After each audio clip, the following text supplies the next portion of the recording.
C'est Chantal Roberge, donc je vais faire une suggestion de vidéo. Fred Pellerin, j'adore Fred Pellerin, c'est vraiment très agréable à écouter. Le contre-jour, c'est voulu pour les gens qui sont semi-voyants, ok? Parce que j'essaie dans l'auditoire d'aller chercher le plus de monde possible, donc les semi-voyants. Avec le contre-jour, il y a quelque chose qui est le fun.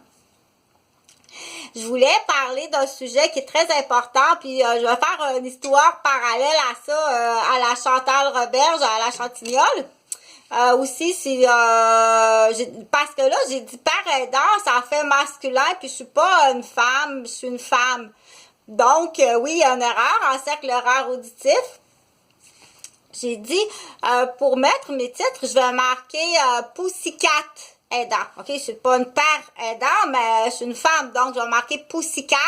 Quand je dis Pussycat aidant, dans mon titre, ça veut dire que je travaille à l'aide des...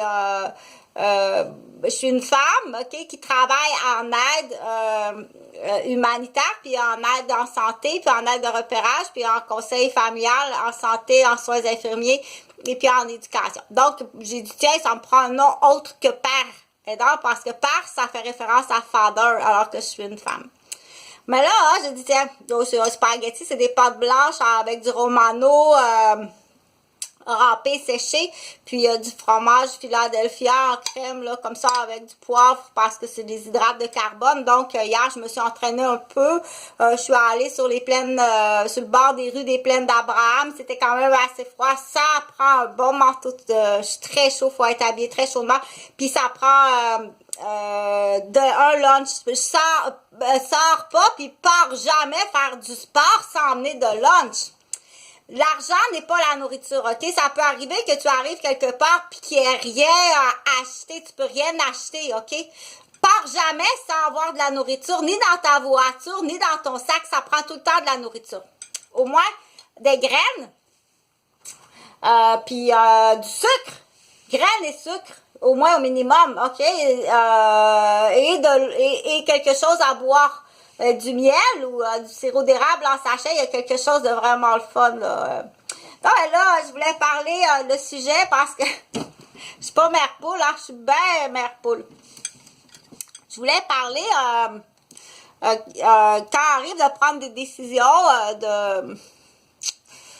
vis-à-vis la perte de capacité de jugement de quelqu'un. Il y a du monde que c'est très difficile de faire face, puis je vais donner une histoire. Je pense que c'est mieux de partir de l'histoire, c'est vraiment ce qui est plus facile à comprendre quand il y a une histoire de cas qu'on appelle en enseignement. C'est vrai, cette histoire-là que je vais te raconter, c'est très vrai, ok? C'est en référence dans les années 1990 à peu près. J'ai une collègue de travail à l'hôpital Maisonneuve, Rosemont. Je travaille de soir à ce moment-là, puis il y a une collègue de travail que son père est en phase terminale pour des tumeurs cérébrales, ok? C'est un ancien journaliste qui a fait le tour de presque du monde à plusieurs reprises. C'est un ancien journaliste de commentateur puis analyste. Journaliste, commentateur, analyste, puis de vedette, pas vedette, aux Olympiques, ok? Donc, c'est un homme tout à fait extraordinaire. Ma collègue de travail, qui est infirmière, tout comme moi, ok? Son papa, il fait la télévision pour les analyses des Olympiens, genre patin artistique, vitesse à la luge, vitesse en canot sur fleuve d'hiver. Donc, on l'a vu souvent. Je ne veux pas nommer son nom. Okay? La collègue de travail avec qui je travaille, l'infirmière, que je vais appeler Laura. Je vais l'appeler Laura. Laura, son papa est à l'hôpital, il a des tumeurs cérébrales. Okay?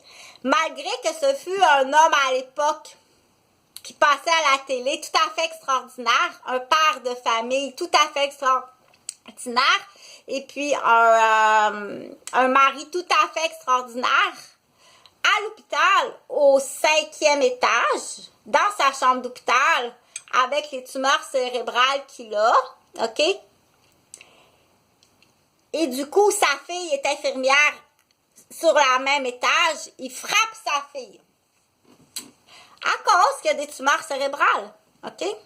Donc, dans ce cas-ci, c'est des tumeurs cérébrales qui fait qu'on va l'appeler Roger. Roger a frappé Laura, OK?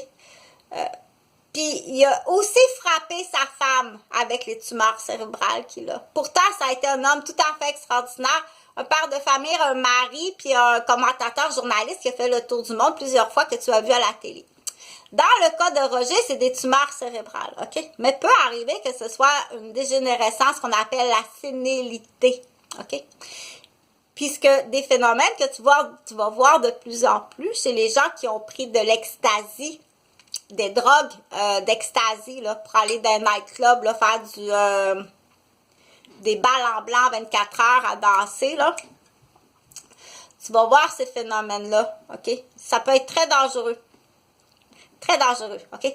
C'est là que laisse-moi travailler. C'est sûr que si tu commences à savoir que tu commences à faire de la feuille parce que tu as pris des stéroïdes, tu as pris de l'ecstasy, puis tu vois très bien là, qu'il y a quelque chose que tu n'es plus capable de cacher dans tes menteries puis dans tes réactions, tu ne seras pas content de voir arriver l'infirmière, OK? C'est sûr que tu ne seras pas contente. On va faire un tour au palais de justice. Là, je pense que tu as des anciennes élèves.